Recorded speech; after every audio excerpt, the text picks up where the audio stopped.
Two words. Elite system, divided states, hoard wealth, rat race. Class warfare, violent control, own bodies, sell souls. Screen age, stop movement, hold power, keep shooting. Killers rule, victims blame, take glory, no shame. Rip ravage, ruin reap, roll right, righteous reap. Forced labor, devour more, brutal conditions, rotten core. Seek truth, love self. Thank others, spiritual wealth. Be original, live bold. Forge peace, stay whole.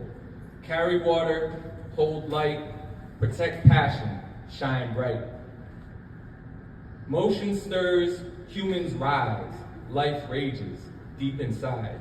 Imagine beyond broken chains, no limits, radical change. Youth lead, reach higher, teachers teach. Soul fire, 100. All right. Hello everyone, my name is Dr. Wes Montoya. My chapter focuses on restorative justice through empathy and respect. I have over 36 years of experience in public education, serving as a teacher and a principal at elementary, middle, and high school levels. I hope you find our book, Practicing Restorative Justice, a valuable resource as you support and empower your students. Thank you. Hi, my name is Winter Marshall Allen. I am the daughter of Virginia Ontiveros and Victor Little Bear Marshall. I have the pleasure and privilege of being an 18-year public education teacher specializing in the area of working with students with disabilities, both on the cognitive area of need and those with emotional and behavioral disorders. My section of the chapter that I have the privilege of contributing is directly related to how do we provide just equitable services for students who are Indigenous and identified as students with disabilities in our public education setting. I am really, really proud of my contribution in the simple fact that it reflects not just my own first person narrative experience, but that of interacting with over 20 years of students and families and seeing them thrive through having equitable opportunities available within their community that helps to destigmatize the idea of what that individual is able to do and what they're capable to do, and what opportunities community members and business owners might be able to afford somebody who has a intellectual disability or a mental health diagnosis who needs accommodations or part-time work to be able to accommodate their needs. Hi, my name is Keandra Chappelle, and I was asked by Ms. Erica Chavarria if I can do a segment in her book. My segment is called If You Teach, Then Teach, and it was about the Black students in the school system and how they're being treated. And I basically just shared my personal experiences in that I explained how teachers sometimes make me feel. I explained which type of teacher that I would admire and which type of teacher I would go for some help, personal help, because a lot of students need that. A lot of us aren't healed at that age in high school or middle school. We come to school with problems sometimes, and that's what teachers don't realize. So, there's some that do, there's some that don't. But at the same time, I feel like it's a great segment. I feel like you would also enjoy the book completely. I would just support the book if you end up coming across it.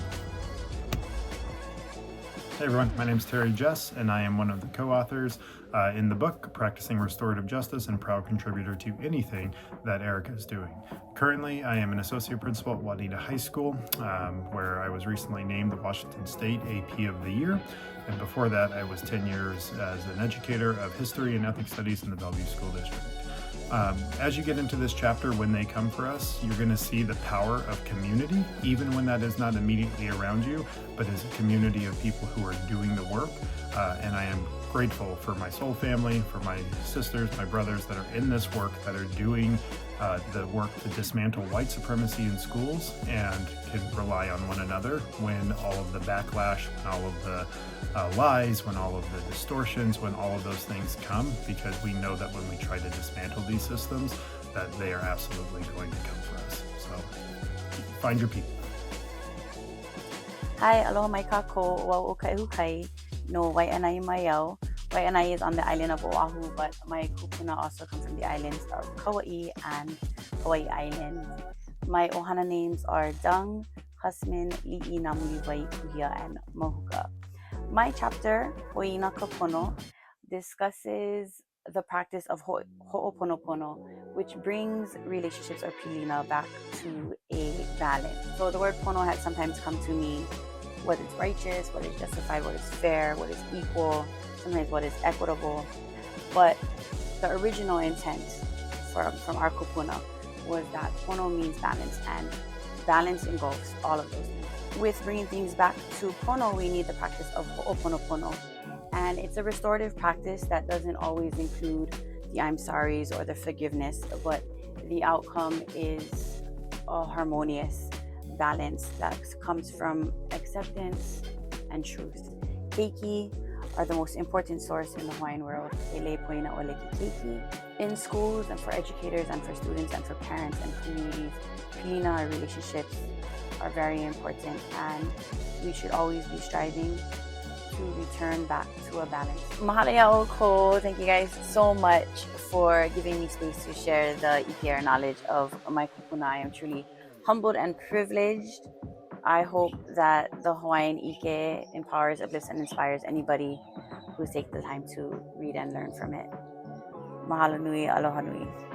Hi, my name is Denisha Jones, and I'm super excited that you guys are getting into the book, Practicing Restorative Justice, Real Solutions to Address Racism in Our Classroom Using Anti-Racist Strategies. As a teacher-educator for over 20 years, I know how important a book like this is to help teachers unpack a lot of the deficit-oriented strategies that they're often taught implicitly and explicitly, and let go of a lot of the white supremacist constructions about children of color and their families and how they learn and what's best for them.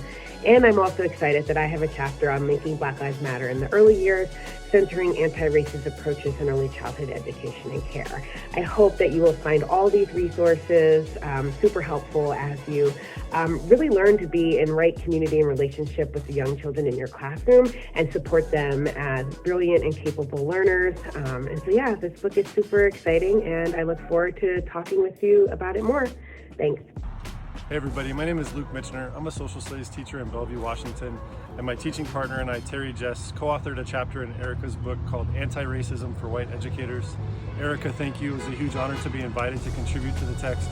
Our goal with the chapter is just to try to help white educators navigate their identity in anti-racist spaces. It's not a know-all. We've got a lot of lessons that we're still learning ourselves, but it's just some of what we've picked up in our attempts to be anti-racist educators in our own schools. Thanks for having us be a part of the project. It's a huge honor. Thank you. Hi, my name is Jessica Nichols, and I am super excited that you guys are getting a hold of our book.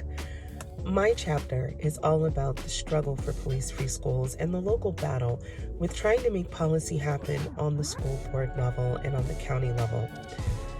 There are a lot of life lessons that I learned through this struggle, but if there's one thing I want you to take away from it, is that the struggle is worthwhile. You'll have ups, you'll have downs, but inevitably, it's all worth it. I hope you enjoy. Hey everybody, my name is Jess Matthews. I am from Flint, Michigan. I'm actually in the heart of downtown. Hopefully you can see parts of the beautiful city. Just happened in to give a quick introduction to the chapter for my amazing friend Erica's book.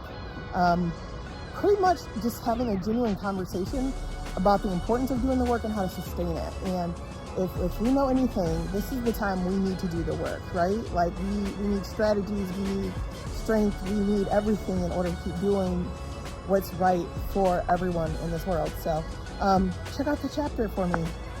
We would appreciate it. And of course, stay strong doing the work and keep making good trouble.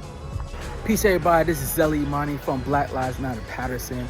I'm outside today. I'm doing what my chapter is all about, mutual aid. My chapter is about how community is a verb. Oftentimes we use it as a noun, but community is more than just living together. It's about how we live together and how we are working together in order to create the world that we all deserve to live in. So hopefully be able to use some of the tips and strategies and tools and make that world that we all deserve to live in. Hola mi gente, me llamo Yesenia Cano. I'm so excited for each of you to immerse yourself in such an essential craft and for you to take it into your communities. Please enjoy, disfruten.